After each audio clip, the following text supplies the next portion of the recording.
ٹھیک ہو گیا. چلیے السلام علیکم ورحمۃ اللہ وبرکاتہ. نحمدہ ونصلی علی رسول الکریم اما بعد. اللہم صلی علی محمد وعلی آلہ وصحابہ اجمعین.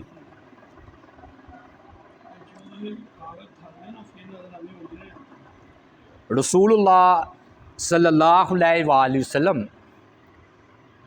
سن 10 نبوی میں ہم پہنچ چکے ہیں، یعنی کہ آپ صلی اللہ علیہ وآلہ وسلم کو نبوت ملے 10 سال ہو چکے ہیں، اور آپ کی عمر مبارک تقریباً 50 سال ہو چکی ہے.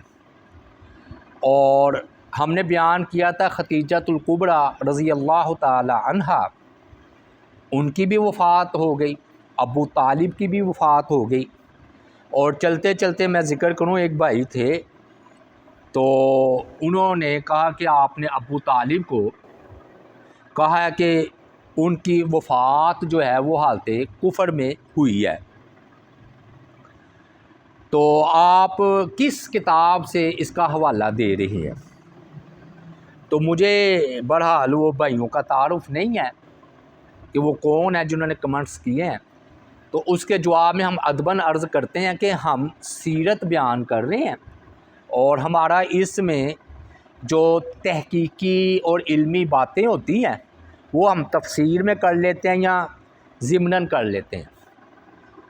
تو جب بھائیوں نے یہ بات کی ہے تو ہم بھی پھر 5 منٹ جو ہے نا اس پر ابو طالب کا حالت کفر میں ان کی وفات، یہ نا اصل میں مسلم شریف کی حدیث ہے کتاب الایمان میں، اور اس میں بالکل واضح طور پر ہے کہ نبی علیہ الصلوۃ والسلام ان کو کلمہ کی تلقین کرتے رہے، تو ان کے جو آخری الفاظ تھے نا وہ یہ تھے کہ میں عبد المطلب کی ملت پر ہوں. پھر آپ صلی اللہ علیہ وآلہ وسلم نے فرمایا علی کہ جاؤ ان کو دفن کر رہا ہو. اب 2 گروہ ہیں اس کے بارے میں. ایک گروہ ہے اہل سنت کا، جن میں یہ سب شامل ہیں، بریلوی، دیوبند یا احناف یا چاروں ائمہ، اور ایک طرف فقہ جعفریہ والے ہیں جن کو ہم شیعہ بھی کہتے ہیں.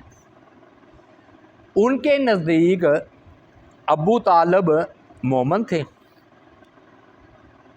اور وہ حالت ایمان میں فوت ہوئے، جبکہ علماء اہل سنت کے نزدیک بالاتفاق ابو طالب کی وفات جو ہے وہ حالت کفر میں ہوئی ہے. اب یہ بات ہو سکتی تھی کہ چلو دل سے کلمہ پڑھ لیا ہوگا، اوپر سے دفاع کیا ہے تاکہ کافروں کو میں روک سکوں، تو اندر سے مومن ظاہر میں انہوں نے کلمہ نہیں پڑھا. تو اس کا جواب یہ ہے کہ نبی علیہ الصلوۃ والسلام سے عباس رضی اللہ تعالیٰ عنہ نے، عبداللہ بن عباس نے سوال کیا کہ اللہ کے رسول صلی اللہ علیہ وآلہ وسلم ابو طالب نے آپ کا اتنا دفاع کیا ہے، کیا اس کا آپ کا دفاع کرنا اس کے کام آیا ہے؟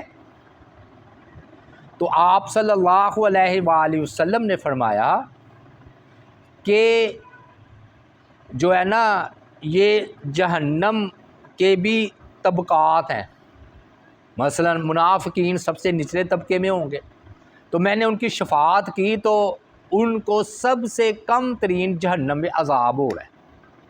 2 جوتیاں جو ہے نا آگ کی ان کو پہنا دی گئی ہیں، جن کی وجہ سے اللہ معاف کرے کہ دماغ اس طرح کھول رہا ہے جیسے ہنڈیا جو ہے نا وہ کھولتی ہے. اب یہ حدیث مسلم شریف میں ہے. اب جس بھائیوں نے ہم سے سوال کیا ان کی تو کتابیں الگ ہیں، یعنی کہ وہ ہماری کتابوں کو نہیں مانتے، تو جب اچانک بات ہوئی ہے تو ہم بعض اوقات ان کی کتابوں سے بھی ثابت کرتے ہیں کہ ان کی وفات جو ہے وہ حالت کفر میں ہوئی ہے. باقی یہ بات کہ یہ حقیقت ہے کہ ہمارے دل میں غم ہے، یہ میں بھائیوں کو بتا رہا ہوں جنہوں نے کمنٹس کیا، یہ نا ابو طالب کا جو معاملہ ہے نا، یہ ہمارے گھر کا بندہ تھا، ہم سے جدا ہو گیا اور ہمیں دکھ ہے، غم ہے. ہم اللہ معاف کرے کوئی شوقیہ اور قصدن اس کو بیان نہیں کرتے. اور دیکھیے نا، ہم ابو جہل کو لعنتی بھی کہہ دیتے ہیں، ابو لہب کو بھی لعنتی کہہ دیتے ہیں، فرعون، نمرود، شداد. کبھی بھی میں نے نہیں سنا اہل سنت میں سے کسی بھی اہل علم نے ابو طالب کو لعنتی بھی کہا ہو. نہیں کہتے. کیوں؟ کیونکہ واقعی وہ نا نبی علیہ السلام کا جو ساتھ دینا ہے نا، نبی علیہ السلام کا ساتھ دینا ہے، تو وہ جو ہے نا محبت کرتے تھے نبی علیہ السلام سے. اب دیکھیں نا شیب ابی طالب میں کتنی بات ہے کہ رات کو دیکھتے کہ جاؤ اپنی جگہ پر سو جاؤ اپنی جگہ پر، اور جب صبح ہونے سے پہلے کہتے آ جاؤ، اور اپنے بیٹے کو ادھر لٹا دیتے تاکہ توبہ نعوذ باللہ کوئی کافر جو ہے وہ اگر نبی علیہ السلام کو شہید کرنے آئے تو میرے بیٹے کو شہید کرتے، میرے بھتیجے محمد کو شہید نہ کرے. چھوٹی بات ہے.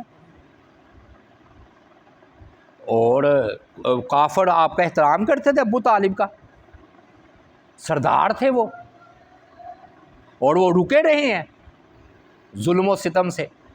اور دیکھیں شیب ابی طالب میں چاہے جو آپ کہہ لیں، برادری بیس پر ابو طالب نے فاقہ کشی اور دکھ سکھ میں ساتھ دیا ہے. بلکہ یہ بیماری شیب ابی طالب کے بعد ہوئے ہیں. 3 سال جب دیکھیں پتے کھا کر گزارا کرے، کبھی کھانا کھایا کبھی نہ کھایا، بھوک پیاس فلاں، تو بھائی ہم کیسے ابو طالب کے بارے میں نفرت رکھ سکتے ہیں؟ نہیں رکھ سکتے. تو لیکن ہماری جو کتابیں کہتی ہیں تو اس وجہ سے ہم جو ہے نا اس کے بارے میں عقیدہ رکھتے ہیں. اور اگر کوئی بھائی ان کے مومن ہونے کا بھی عقیدہ رکھتا ہے تو ہم سے قیامت پوچھا تھوڑی جائے گا کہ ابو طالب مومن تھے یا کافر تھے. یہ تو نہیں نا پوچھا جائے گا.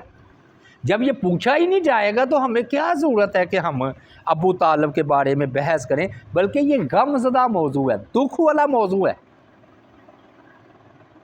اچھا کہتے جی نکاح پڑھایا کس نے؟ بھی ابو طالب نے پڑھایا نبی علیہ السلام کا خدیجۃ الکبریٰ سے.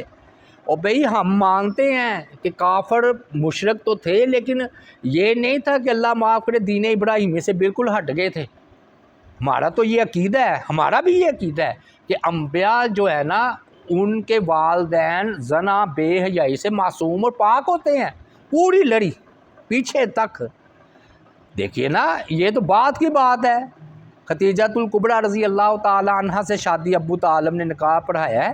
ہم تو کہتے ہیں جب نبی علیہ السلام کے والدین عبداللہ اور آمنہ ان کا نکاح ہوا اور نبی علیہ السلام پیدا ہوئے ہیں تو ہمارا بالکل 100% یا 200% ہمارا عقیدہ یہ ہے کہ ان کا نکاح بڑا بابرکت اور عبداللہ اور آمنہ کا، اس سے ہمارے نبی علیہ السلام پیدا ہوئے ہیں. تو اس لیے جو انہوں نے نکاح کی بات کی ہے وہ تو ہم قائل ہیں. دیکھیں نا اعتکاف کرتے تھے کافر، اور بیت اللہ کا طواف بھی کرتے تھے، حج بھی کرتے تھے، اپنے آپ کو دین ابراہیمی بھی کہتے تھے. جب آیا حملہ کرنے تو ان کی وہ غیرت جو بیت اللہ کی تو وہ جاگ اٹھی، چاہے وہ مشرک تھے کافر تھے. اور یعنی کہ کئی چیزیں ان میں تھی. مسئلہ یہ تھا اللہ کو ماننے کے باوجود مشرکین مکہ بتوں کو اللہ کا شریک ٹھہراتے تھے. باقی تو نکاح والا معاملہ ہو، طلاق والا معاملہ ہو، طواف والا معاملہ ہو، اعتکاف والا معاملہ ہو، صلہ رحمی والا معاملہ ہو، رشتہ داروں کے ساتھ اچھا سلوک کرنے کا معاملہ ہو، مہمان نوازی کا معاملہ ہو، وہ تو نبی علیہ السلام یعنی کہ ان کی پوری قوم دین ابراہیمی پر تھی.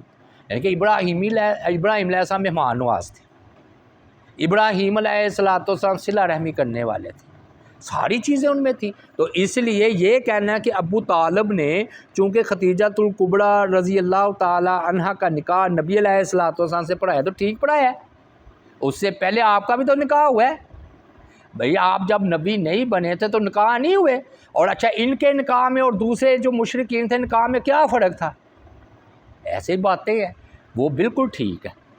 تو اس لیے میں نے تھوڑی سی بھائیو وضاحت کی ہے اس معاملے میں کہ ہم ابو طالب کے بارے میں کوئی نفرت نہیں رکھتے، کوئی توبہ نعوذ باللہ بغض اور کینہ نہیں ہے، بلکہ ہمارے گھر کا بندہ تھا، ہم سے جدا ہو گیا، ہمارے لیے غم کا باعث ہے۔